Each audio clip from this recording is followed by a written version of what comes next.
President Bongbong Marcos has certified as urgent the bill seeking the postponement of the first ever election in the Bangsamoro Autonomous Region in Muslim Mindanao to October 2025.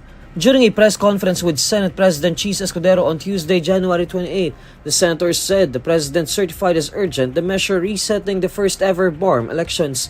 This was later confirmed through a message to reporters by Presidential Communications Office Secretary Cesar Chavez. It was the upper house's version of the measure or Senate Bill No. 2942 that was certified as urgent by Marcos. Chavez and Escudero did not provide further details. The BARMM election was initially proposed to be moved from May 12, 2025 to August 11, 2025, but Senator J.V. Ejercito, who is the sponsor of the bill, said BARMM elections will be moved to October 13 of this year. Meanwhile, the Commission on Elections says they were not anticipating the looming postponement of the Bangsamoro polls. Because of the recent developments, COMELEC Chairman George Garcia says the COMELEC has put a pause to the printing of ballots for BARMM polls and has proceeded only with the printing of national and local elections ballots. The COMELEC resumed the printing of ballots on Monday, January 27, after being delayed repeatedly due to last-minute adjustments brought about by Supreme Court rulings. Should the BARMM polls get postponed, Garcia says the COMELEC has to conduct certificate of candidacy filing for new aspirants. President Bongbong Marcos is eyeing monthly job fairs nationwide to help reduce the unemployment rate.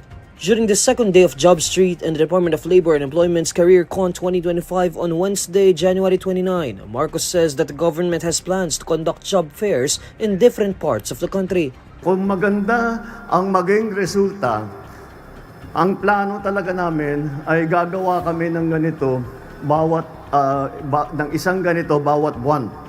Para mapuntahan at hindi lamang dito sa Maynila kung hindi sa iba't ibang lugar din at para naman kahit na hindi na kailangan mapunta rito sa Maynila sa NCR at puntahan natin yung mga nais mag-apply sa iba't ibang probinsya. In the same event, Marcos highlights the government's heavier and stronger support towards reducing the country's unemployment rate. According to Marcos, the government is also working on not just employing Filipinos, but on ways to get them hired in quality jobs. Based on the Philippine Statistics Authority's report in January 2025, the unemployment rate dropped in November as holiday job opportunities outweigh disruptions from last year's storms. A nationwide survey conducted among 11,276 households showed there were 1.66 million individuals who were either unemployed or out of business in November, which is lower than the 1.97 million unemployed in October. The Philippines and New Zealand have begun negotiating an agreement that would allow them to deploy troops on each other's soil as concerns over maritime tensions with China grow. The Philippines has been seeking to boost defense ties in the Asia-Pacific region and beyond in the face of China's growing confidence in asserting its claims over the South China Sea. In a statement on Wednesday, January 29, the Department of National Defense discloses that a first round of talks was held in the Philippines on January 23 between the Philippines and New Zealand's defense departments. Defense Undersecretary Pablo Lorenzo and New Zealand Ministry of Defense Director Kathleen Pierce led the negotiations for the status of the Visiting Forces Agreement. The agency says the first round of negotiations marked an important step in strengthening bilateral defense ties between the Philippines and New Zealand. The department adds that the status of the Visiting Forces Agreement will provide the legal framework for both countries to elevate their cooperative activities and conduct exercises in each other's territories, deepening overall defense and military cooperation. Last month, the Senate ratified the same defense agreement with Japan. The country has also signed similar defense pacts with the United States and Australia and has begun talks with France. Beijing claims almost the entire South China Sea, brushing aside competing claims from several Southeast Asian nations, including the Philippines, and an international ruling that its stance has no legal basis. More arrests will come in the following days after two suspected Chinese spies who claim to be tourists in Palawan were caught taking videos and photos of Philippine Coast Guard vessels in the province, according to a national security official. During a forum on Wednesday, January 29, National Security Council and National Task Force for the West Philippine Sea spokesperson Jonathan Malaya was asked about the arrest of the two Chinese nationals. Siguro what I can say right now is that there will be more arrests. And this includes what happened there in Palawan. No? Because we have ramped up our counterintelligence efforts. And because of that, we're slowly unraveling the conspiracy no, this operation that being done by foreign actors to conduct espionage in the Philippines. Malaya says they are still looking if the case of the arrested suspected Chinese spies in Palawan is connected to the sleeper agent who was recently apprehended by the authorities for his reported involvement in espionage activities. However, Malaya points out that a cellular phone and pieces of equipment confiscated from the two alleged Chinese spies indicate that they are a group.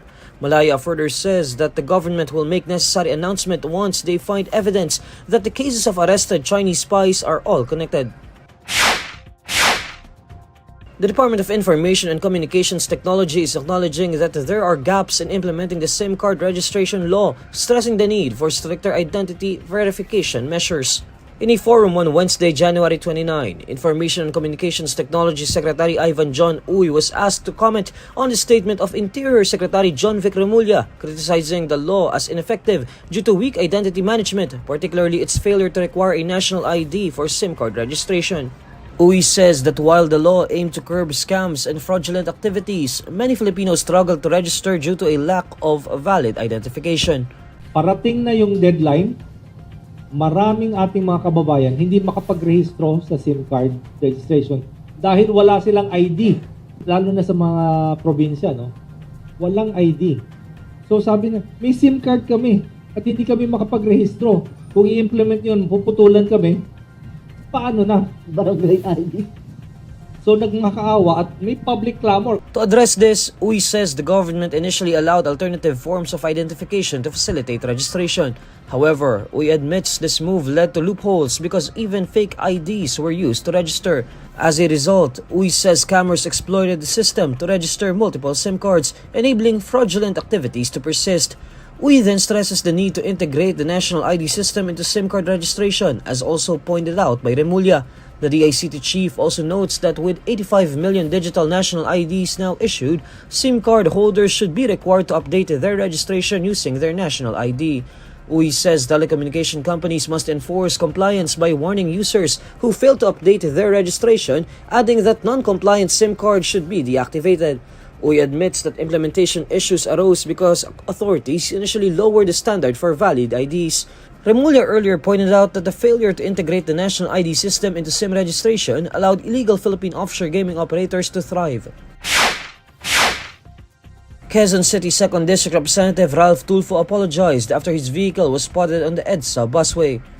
In a statement on Tuesday, January 28, Tulfo apologized to the public, especially to those who were inconvenienced and affected by the recent incident related to his vehicle, which passed through the Edsa bus lane.